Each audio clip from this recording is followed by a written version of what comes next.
Welcome to the Date Forever podcast. Keep your relationship fueled up with strategies discovered by couples and experts. Because at Fuel Collective, we believe better relationships will equal a better world.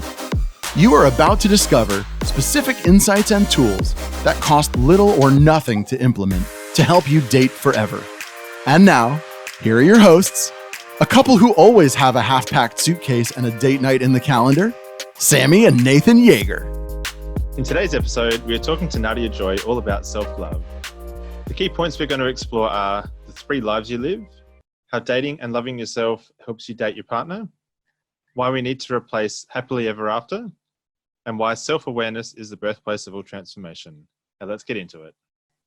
Welcome to the Date Forever podcast. Tonight, we are welcoming Nardia Joy, who is a leadership consultant who helps bold and brave founders and leaders in business to grow and transform the way they lead and work together. She uses truth, love, integrity, and alignment. She's also the Rainbow Fire Love Queen, where she leads a community teaching women how to love themselves from the inside out. With over 20 years of varied experience, Nardia shares her teachings from a culmination of her life healing, personal growth, intuitive work as a naturopath, as well as wellness and leadership coaching. Ultimately, she helps people on their journey back to loving themselves. Welcome, Nardia. Thank you so much for having me, guys. What a privilege. Thanks for being on. So just to kick it off, do you want to tell us a little bit about yourself? Sure. In what context? Because I've got many hats and many lives. It does sound like it from your bio. Yeah. You ask me anything, I'm an open book. So we see you as a self-love specialist. That's how we've come to get to know what Rainbow Fire Love Queen is and about that real deep self-love. So maybe start with that. How did you get to be the self-love specialist? So kind of obsessed with self-love. It's and to be honest, if it is my absolute mission and purpose in life is to teach people how to love themselves, one person at a time on a global scale. And I think everything that I've done has brought me to that realization. And Rainbow Fire Love Queen is the birth of that movement, because it's I'm just trying to create a community of like-minded women. At first, I have plans to do Love Kings and then Rainbow Fire Love Kids. We're going to go all the way because I do really believe that self-love is the single most important foundational lesson for all humans. And I also think that we don't get love. We only get love in a romantic sense or a context, whereas, to be honest, the relationship, I believe, always reflects what you do and don't love about yourself. And so what I realized in my own personal journey, and I came from a really adverse childhood and, had lots of suffering. So self-love was, in the end, kind of like my wild discovery that if I could love myself whole, then there's nothing, we can't do. So I certainly have loved my very damaged and broken self whole, and then spent my life trying to teach other people how to do the same thing as a naturopath for 15 years and now in leadership in startups, particularly with founders, in radical ways. I teach love. It doesn't look like that all the time because people don't quite understand, what self-love actually is, like and so probably let me clarify that, and then you'll have a full. That was going to be my next question anyway, is what actually is self-love? So from my context and perspective, that self-love is the response that you have to any given moment in your life, which means you meet life with what you need the most. And when you meet life with what you need the most, it's the single most loving thing that you can do. Therefore, so it's not, people are like, do I say in the mirror, I love myself? No, you live, I love myself, which means quite basically, if you're tired, you sleep. If you're hungry, you eat. If you're frightened, you speak about it or put your hand up or get therapy or overcome your fear. Whatever is the single thing that you need the most, you give yourself the love as the response to that, or the thing that you need the most. And you live that day in, day out. And then what happens to you is you become full and whole and connected and confident, not because of anything external from you, because you met the moment with love, which was your greatest need. And so what we do is we look for love in all the wrong places. We, berate ourselves and deny ourselves and, torture ourselves, overwork, undereat, over-exercise, all of these things, looking for good feelings in all the wrong places, and therefore end up, attached and addicted to all the wrong things, disconnected, tortured, suffering, and then we meet someone and we're like, oh my God, you complete me. You're so wonderful. Oh, I need you. You're my soulmate on the first date. And we do that because we can't do it ourselves. So then all of a sudden what we're actually falling in love with is you were actually nice to me, and you reflected the good things, and you showed me that I'm beautiful, and you reminded me that I'm nice and good, because I won't do that for myself. Mm. So what I realize is that's what you can see in relationships. And I realize that the power of a relationship is that it acts as a mirror. And when you can look at yourself, and look at what your relationship's reflecting to you, you are the one who has to fill that cup up, that bucket up, meet those needs first and foremost. And then, and only then, can your relationship do the same. And I realise that the power of humans is in this beautiful free thing that we're all sitting on, that we have no idea what to do with or how powerful it really is. So that's probably a very long answer. No, it's beautiful. And honestly, that's part of how we came up with the name Fuel Collective, is that if we all, as human beings, and those of us in relationships, those of us in relationships with ourselves, as a collective, we're all refueling ourselves and refueling our relationships. What world would that create? So I really love that, because that is the first cup.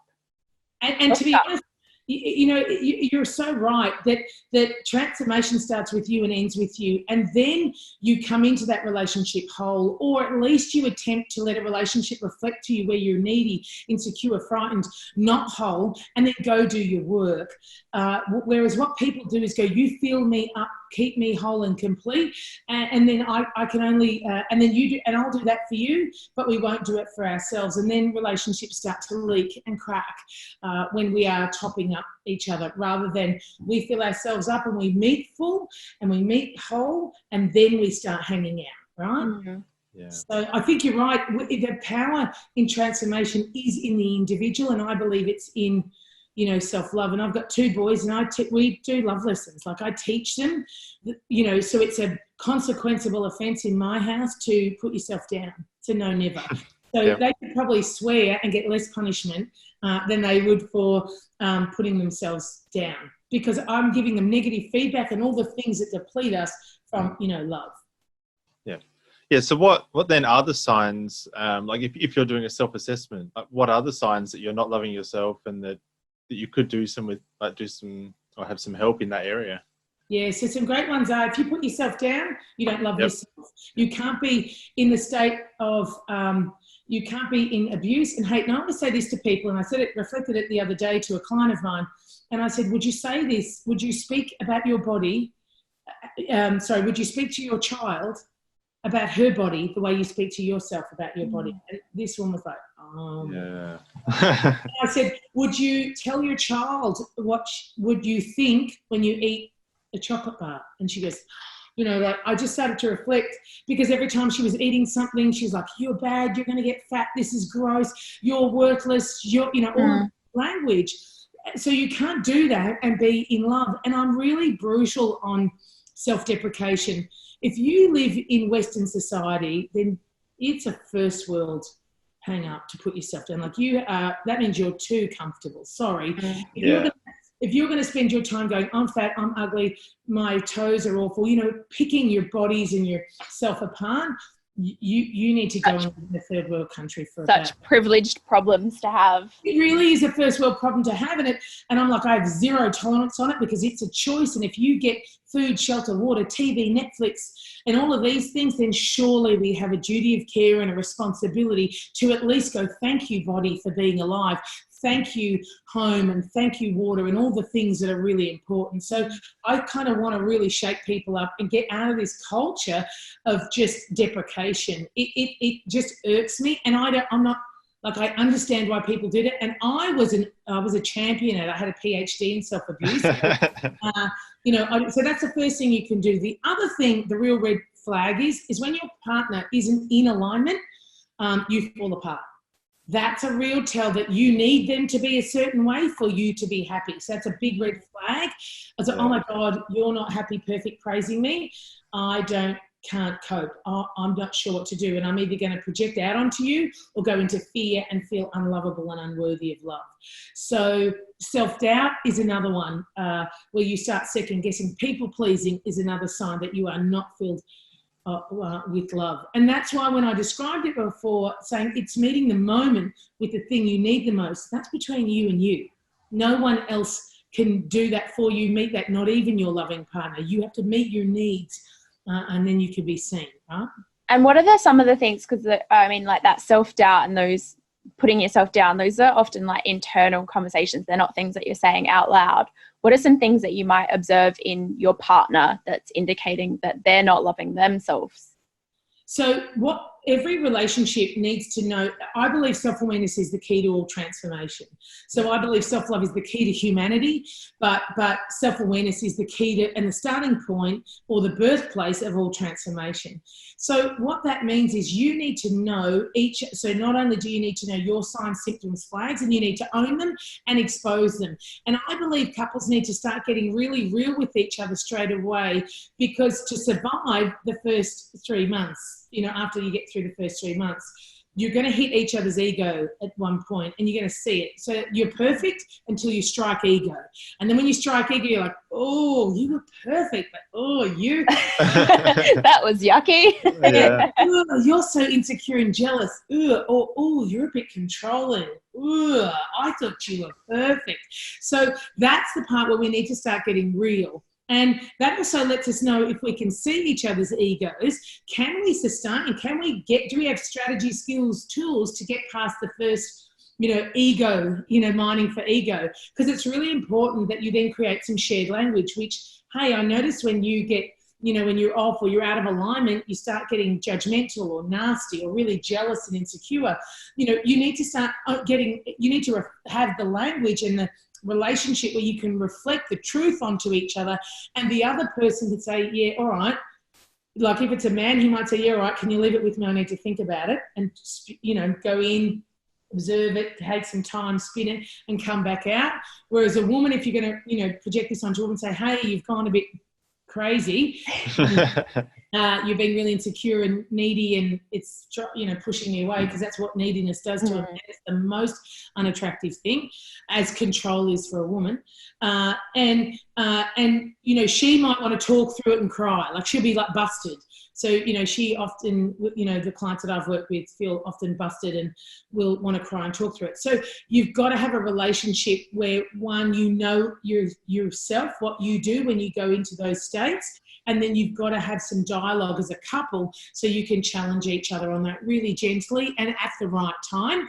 But you've got to remember, your job is not to get the other person in alignment. It's their job, their commitment to show up, get themselves in alignment, own that they're not in alignment, tell you why, tell you what they need, and go sort their shit out. It's really important that two people take care of their emotional responsibility themselves, and then you just kind of champion the other one in, is ideally how I think it needs to play out. Yeah, kind of like that idea that how do you most delicately hold up the mirror for your partner to see themselves? That's exactly bang on and nailed it. So how do I, with love, tell you that you are not quite right? And when do I tell you? And how do I not go into fear about that? How do I not make it my job or project? How do I not get defined by that? So there's a lot you've got to do. And the reason we don't do that really well in relationships is because, remember, their love at us, streaming at us, is the thing that makes us feel whole and complete. Not us. Single people don't look in the mirror and go, oh, I love you, I need you. We should, but we don't. So when our partner can't hold that love, beams, can't, pierce us with love beams because they've got something going on, a lot of us can fall apart. So it's being able to go, hey, it's okay. I don't need them to hold me up. I need to take that. I'm feeling insecure because disconnected for a while. I need to share that they've disconnected, but I need to hold space and go do my own work and fill my own bucket up. So you've got to know what your issues are, whether you're a self-doubter, a judger, a gratifier, a denialer, if there's such a word, an avoider. You've got to know your words. You've got to know what you are. If you're going to have any chance of surviving you two, when two people are in ego, it's like hell, right? So you've got to know each other's. You've got to know your own, and you've got to know each other's hotspots, triggers, fears, insecurities, issues, and then hopefully survive when you two are in ego together, right? So if you've noticed some of those like yucky kind of things rearing their head, like for yourself, and there's a bit of self-doubt or negative talk, or, you know, just making, you know, out of character decisions or those kind of things, what are the first things that people should do to start, I guess, changing that dialogue or implementing some self-love practices? What are they? What are those first steps? So the first rule of thumb is do no harm. So if you're in a relationship, so if we're talking about two people are in the room and one of you go into ego, shut up, walk out, get out. Shh. Zip it. The most important thing you need to say, I love you, I'm not going to do any harm. Now that applies to the individual. So if you're alone and you start self-doubting, you have to kind of go, oops, I'm in self-doubt now. I've got to zip it. So you've got to find a way to do it. And there are two ways to do that, is to go off topic, two good ways to do it. Which is to go off topic and use distraction. So go for a run, play sport, ring your mum, bake a cake, do anything that gets you off the topic. If you're spiraling into something, fear, self-doubt, jealousy, paranoia, judgment, you don't need to be in your head right now. Your head is unsafe. We need to schedule it. And, you know, you need to be quarantined from your own thoughts. And so you just need to own those thoughts and flag them. Or the other thing you can do is flick it into focus on what you have. So I often go, whenever I get a bit wobbly or I go into fear, and I go, Nadia, focus on what you have, not what you have not, or not what you're going to project. So, and that's tangible things. So I'll focus on my children. And what I'll do is I'll milk that out because I'm in a wobbly stage, right? I'm a bit frightened. So I'll go, oh, I'm so lucky to have, God, my kids are amazing. And then I'll keep thinking about it. I'll FaceTime them, or I'll touch them, and I'll praise them. So I'm really working. I'm doing physical dance work to get myself out of my head and onto what I have, or I'm taking myself off topic and doing something distracting. And that's what a couple needs to do too. If you get wobbly as a couple, do not solve problems when you're both munted. Do not do it. Yeah. When you're in that stress response, you know, when you've both got triggered and it's like, ugh, you just need to go, okay, this feels, ugh, I'm going to go and have a bath. You go do what gets you right. Let's talk in an hour or not. Let's maybe not talk for the rest of the afternoon, and let's talk tomorrow when we get ourselves in a line, right? Yeah. So once people start implementing self-love and as individuals, what flow-on effects do you see within couples and how their relationships then work like better in alignment? It's actually exactly what I said. So when I start working with a person, what happens is when their partner goes out of alignment, they stop going with them. So they start holding their own. They start going, so they were like two couples sitting together, and this person would go out of alignment, trigger this person, and they go, there's that great song. No, you're too young, you two.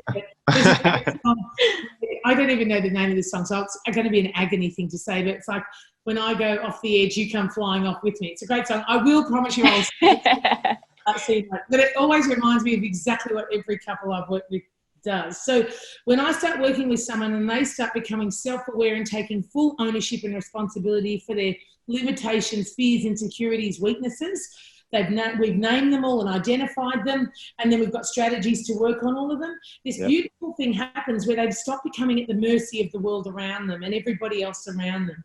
And they don't need to be everyone else to be in alignment or happy or wonderful or positive or, and so the partner still goes in and out of alignment, but they just don't join them. So what happens is the partner recovers a lot quicker. And so then it drives and motivates the partner to go, wow, this is really good. Can I have what you're having? Yeah. What is it you're doing? Well, I'm just accepting you more now because I can see that you're just in fear or you're just in ego, and that I'm not, and I'm just going to pour love into you when you need it the most, not judgment or resentment or reaction. So the couple stops being emotional toddlers. Children. Right?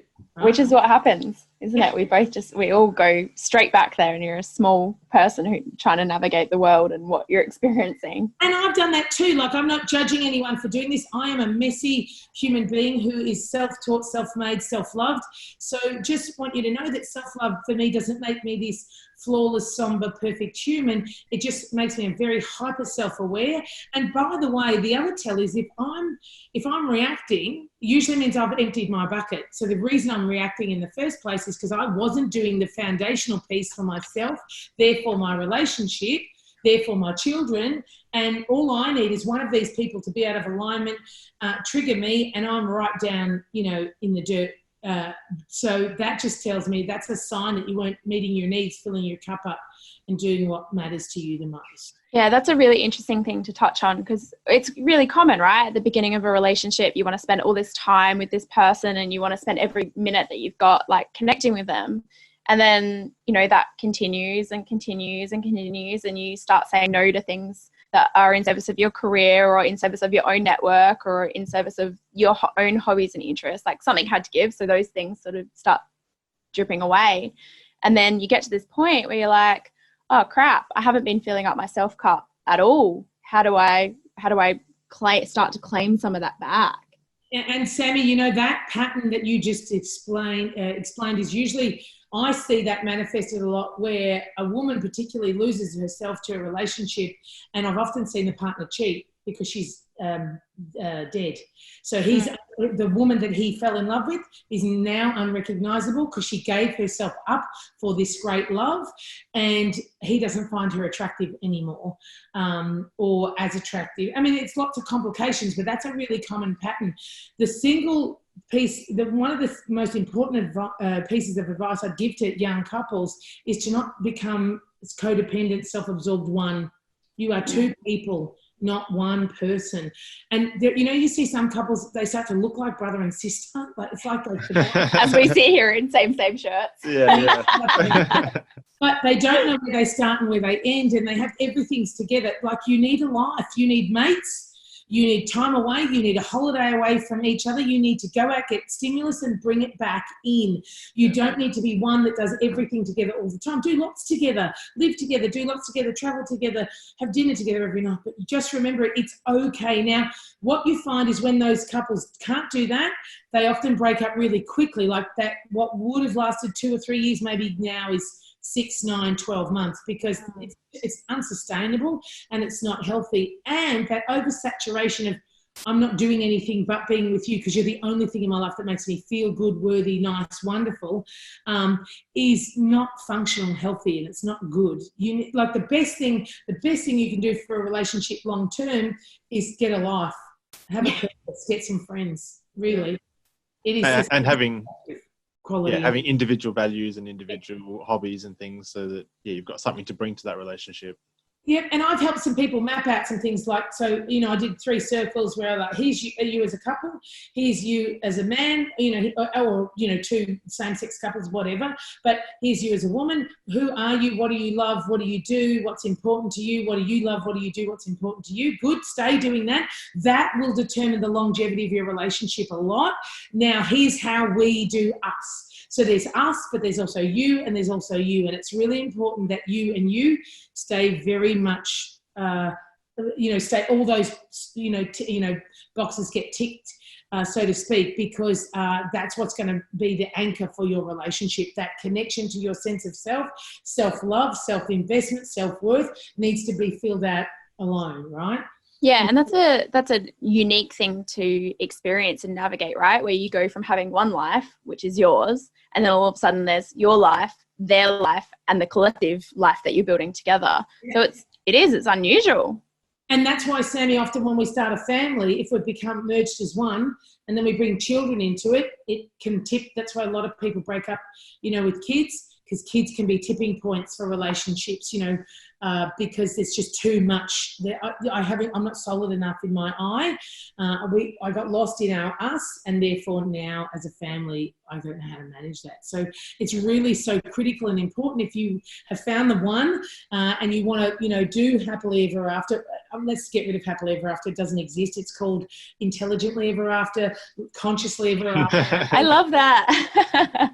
Consciously ever after. Consciously ever after. Let's do that. Let's rephrase happily ever after to consciously ever after, which means I know what it takes to be in a relationship. I know the work it takes. I know that in order to preserve this relationship, I must work on myself, and I vow to work on myself. Death to his partner, I vow to fill my bucket up, and I vow to self-love, and then I vow to do all the things that we agreed upon in our us circle. So it's got to be it's consciously ever after, because it's got to be intentional. You've got to not just fall in love and bang out. It's just not going to work or work well. Yeah. So how do we, I guess, individually and as a couple, like practically implement self-love into our daily lives? So what you have to do, again, is that self-awareness. You have to know what it is that you need. So am I allowed to ask you questions in this podcast? Sure. Yeah, of course. Yeah. Woo! We're going to do a session live. So here we go. You guys need to tell me tell me now, like 5 things that you both need as individuals that you can't live without, that really fill your cup, that make you feel good as individuals. So for me, I think having some space and having some of my own time is one of the real things which I treasure. Even if it's just having a coffee or something when I get home from work, just that short period of time to be able to have some space to myself. I really need touch as well, like from a relationship. That's one of my primary love languages, and it's something that really fills my cup as well. Yep. What else do I need? Rock climbing, mountain biking. Yeah, so outdoor activities as well is one of the things that I really love and really fills me up and gives me some space, I guess, away from everyday life to recharge and to, I guess, clean my slate. Yeah, beautiful and perfect. And they tell you a lot about you, right? So let's just break those down for just a minute. So what it says is that you can't be bombarded. You need to breathe in space. You need to understand how you're feeling and what you're experiencing, and you need to do that in unique ways. You need time every day. So when if and when one day you want to start a family, you're going to have to really fight for that, to keep so you're going to have to carve that in, and you know that. So you're going to have to go, I know what you need, and this is really important. So we're going to find a way to make that, because it's a priority to you, it's become a priority to me, right? And so you live it every day now, and you have to vow to doing that and commit to doing that most days, if not every day, to take space. And so that's really important. I think that's you have to uphold that. So therefore, then your relationship also, that because it's such a primary value, comes into the relationship circle, and time apart and space is one of the virtues in the bubble, not only as an individual but as a person as well. Right? Yeah, I see that. Yeah. Sammy, mine are different. So I really need time with my friends. Like I need to have social interactions, like at least weekly in person with group or individuals, like whether or not that's lunch date or a group of girls going for drinks or whatever it might be. Like I have really strong social connections that I need to feel like they're there, and there's good vibration between give take in those relationships. I need audible reading, growing, and quite a bit. I'd spend quite a few hours each week, whether it's walking the dog and reading and personal growth. I need to feel like I'm making progress. Exercise is a biggie for me. Like if I don't sweat or I don't move, like I'm just not a very nice person to be around. So that, and then a creative outlet. So I really like cooking, it used to be like dancing, but something where there's a creative, trying something new, building something, making something. And so I would say the most loving thing you could do as individuals is hold each other accountable to living that in your daily, weekly lives. And because yours are opposite, you want space and you want connection. Beautiful. I'll go take all the space you need. That's normally what happens. And so that's really complementary, right? But these breakdown relationships when somebody says, I need quality time and I want space. Some people don't like being alone and the other person likes fishing. And they're like, Yeah. So what I say is your job is to fill each other's buckets up. Fill your own bucket up as an individual. Always first person comes first, always. Then when you decide to start a relationship, love the shit out of each other, like know each other's love language and over deliver on that. So then that's your duty of care. I love you. I know you want affection. So every day I'm going to touch you, kiss you, hug you, love you, do that. Sammy, what's your love language? So I like presents. I like gifts. So that means you understand that to get Sammy to be affectionate, that you need to give her, and my son's gifts. And so I do things like I put little things in his lunchbox or under his pillow that like a little crystal, or even some of his own toys. I repurpose them. I love that. Like set it up, and he's like, Mum, did you put my Pokemon game on my bed with a little chocolate on it? I said, I did. He goes, I love it. Like he just... See, that's me, man. That would just get me right, yeah. It just means you... Thoughtful. It's thoughtful. Whereas mine is vacuum. If you open that, if you active service and vacuum for me, you are hot to me right now. I find you very attractive. So it's really important to double down on that other person's value when you're in a relationship, not at the compromise of your own, but go all in. So you should be thinking every week, what can I give to Sammy? And you should be thinking, what can I give? You need to both be thinking, what can I give? What can I give? Once you've given yourself. So that's how you individually self-love, and that's how a couple self-loves.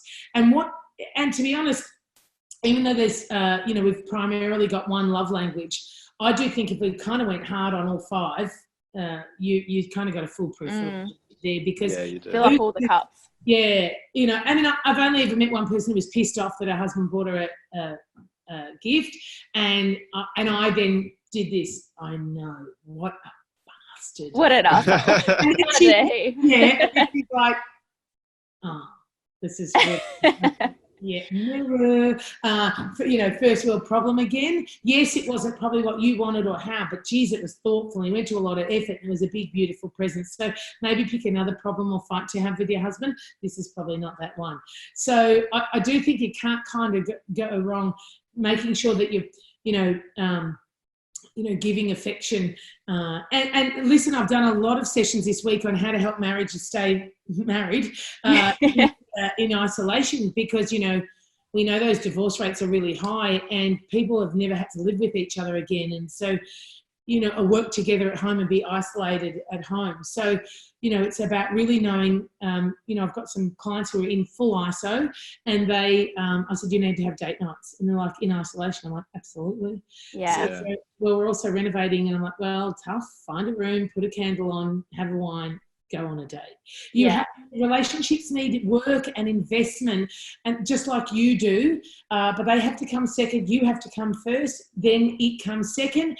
And if it doesn't come second, I don't believe it will last, because if you lose yourself to it, so if you're empty and it's full, it won't last forever. And if you're full and it's empty, it won't last either. So there's got to be that right balance between filling my cup up and meeting my needs, and then making sure.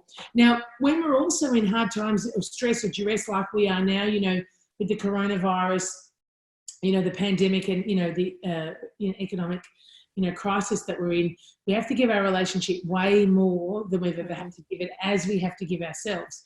But what's interesting about this time is that we can't go and get our good feels outside the house now in the way in which we did. We can't go to the movies and go to fancy restaurants and eat fancy food, and, go to live theatre and go to the football and do all the things that maybe we needed to fill our cup and a relationship did. So we've got to get really creative and start simulating ways, and so to give you an example, I'm not in a relationship, but I'll do it with my family. So, we can't take our kids to the movies now, so there's no movies during the week, not much television at all. Occasionally at the end of the day, like imagining they've finished school, it's 4 o'clock, they can watch a half an hour series. Now, the reason we're doing literally no movies during the holidays or the schooling days, so that when we get to Friday night, we're going to turn the lights off, cook movie night, and do movie night, because I have to give my kids this feeling of we're getting entertainment. This is different. We're trying to do high, and so the other thing we're doing is fancy dinners outside, tablecloth, just doing like we're at a restaurant. Differentiating, and cooking a meal that I'd never cooked normally, so it feels like we're in a restaurant. And so we're having to simulate and get creative. So relationships need to do the same thing. If your thing was going out for dinners, then you're going to have to find a way to simulate the same feeling. So don't try to do the same thing. What you're going for is the same feeling. We do to feel. And the other thing we've got to factor in is we're not going to be our best selves in isolation in a pandemic with economic recession and financial pressure. And we know that money pressures kill relationships often because people go into fear and go into excessive cortisol brain states and then don't speak good things, don't say good things out of their mouth. They make bad choices when you're in that high stress state or bad emotional decisions, and we're all under the pump.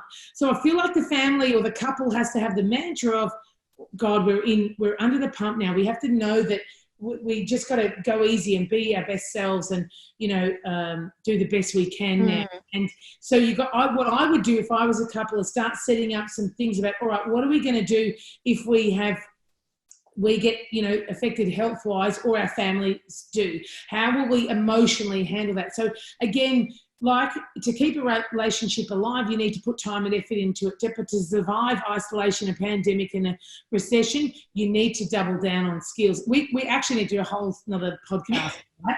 And we should, because, it's a whole nother category. But again, it's that intentional before it's happened, investment into that relationship. Predicting a few markers. And so, for example, I'll give you one, Sammy, I'm going to use you as an example. So say if you were in proper lockdown and you had to do 4 weeks and you couldn't get out or get fresh air and exercise, I reckon you'd build up in frustration. So what we'd have to do is find a way to get you fresh air and movement at home creatively, because you're not going to get any of your social needs met. You're not going to get, whereas you, darling, you would just be thriving. Loving life. God, you know how many men I've worked with this week saying, I could do this for a year, Nardia. This is stuff. It's great. It's just given.